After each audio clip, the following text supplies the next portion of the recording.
Hello बच्चों, आज हम देखेंगे हाइड्रोकार्बन्स का लेक्चर नंबर 4, जिसमें हम फ्रैंकलैंड रिएक्शंस देखेंगे। फ्रैंकलैंड रिएक्शंस अल्केन्स को ही प्रिपेयर्ड करने के लिए यूज होता है, और ऐसे अल्केन्स जिनमें even number of carbon atoms होते हैं, उन अल्केन्स को प्रिपेयर्ड करने के लिए यूज किया जाता है। So actually Frankland reaction words reaction की कॉपी ही है। वर्ड्स रिएक्शन में हमने सोडियम मेटल को यूज किया था, इसमें हम जिंक मेटल को जो है वो यूज करेंगे। इसमें भी दो अल्काइल हेलाइड मॉलिक्यूल लेंगे और उनका रिएक्शन किसके साथ करवाएंगे?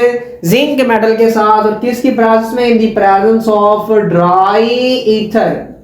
और जो हमारा प्रोडक्ट बनेगा, एक तो बनेगा जिंक हेलाइड ZnX2, और आपको पता है जिंक की जो वैलेंसी होती है +2 होती है, और साथ में जो है वो आपका बनेगा क्या? अल्केन।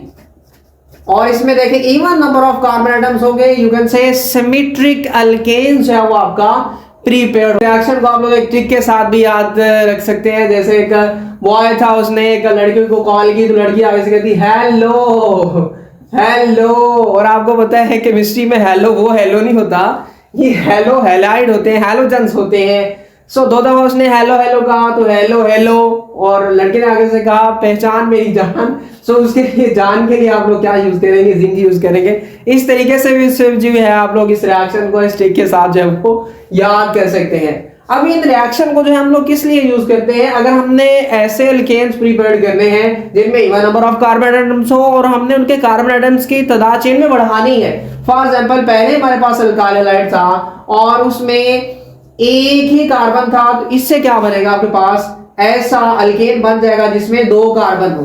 फॉर एग्जांपल, अभी हम इसकी एग्जांपल देखते हैं। CH3Cl प्लस एक हेलो हेलाइड, और दूसरा आपके पास zinc plus ClCH3 in the presence of dry ether.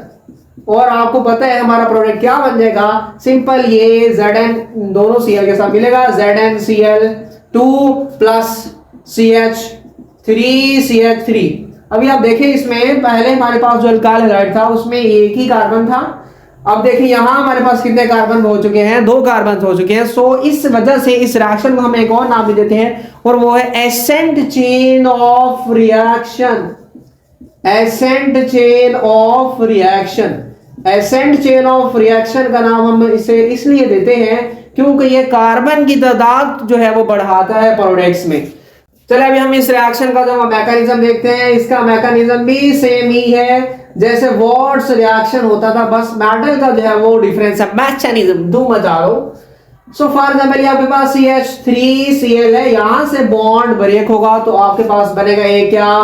Carbocation, और दूसरा आपका बनेगा क्लोराइड आइन। सो फिर आपके पास जिंक मेटल आएगी, और आपको पता है जिंक मेटल दो इलेक्ट्रॉन लूज करती है, जिसकी वजह से इस पर +2 चार्ज आ जाएगा। और ये वाला इलेक्ट्रॉन जो है कौन अब्सॉर्ब करेगा? कार्बोकेटाइन एक इलेक्ट्रॉन लेगा, और ये किस में कन्वर्ट हो जाएगा?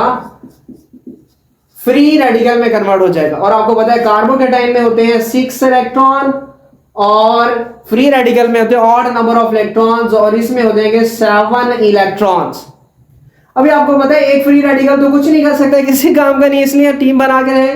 तो इसलिए हमें यहाँ भी दो मॉलिक्यूल अल्काइल हैलाइड के लेने पड़ेंगे, यहाँ दो कार्बोकेटाइन बनेंगे, यहाँ दो क्लोराइड आइन बनेंगे। और यहाँ आपको पता है पहले जिंक एक है और वही काफी है क्योंकि वो दो इलेक्ट्रॉन देगी। और यहाँ हम क्या करेंगे? 2 यूज करेंगे, और यहाँ इलेक्ट्रॉन भी कितने? 2। एक कार्बोकेटाइन में एक इलेक्ट्रॉन ऐड होगा तो 2 में 2 होंगे। तो इसलिए आपके पास मिथाइल फ्री रेडिकल यहाँ कितने बन जाएंगे? 2 मिथाइल फ्री रेडिकल जो है वो बन जाएंगे। अब ये 2 मिथाइल फ्री रेडिकल्स आपस में मिलेंगे और क्या बना देंगे? सिंपल ईथेन जो है वो बना देंगे। चलिए अभी हम देखते हैं इस रिएक्शन की लिमिटेशंस। और ये वाला जो रिएक्शन है वो, इस रिएक्शन से हम लोग मीथेन को जो है वो प्रिपेयर्ड नहीं कर सकते, और ये इसकी क्या है? लिमिटेशन है। और नेक्स्ट लेक्चर में हम लोग एक और मेथड देखेंगे, method of preparation of alkanes, और वो मेथड होगा आपका फिटिक रिएक्शंस। और उसमें हम लोग पहले फिटिक पढ़ेंगे और फिर नेक्स्ट पढ़ेंगे वर्ड्स फिटिक रिएक्शन क्या होता है।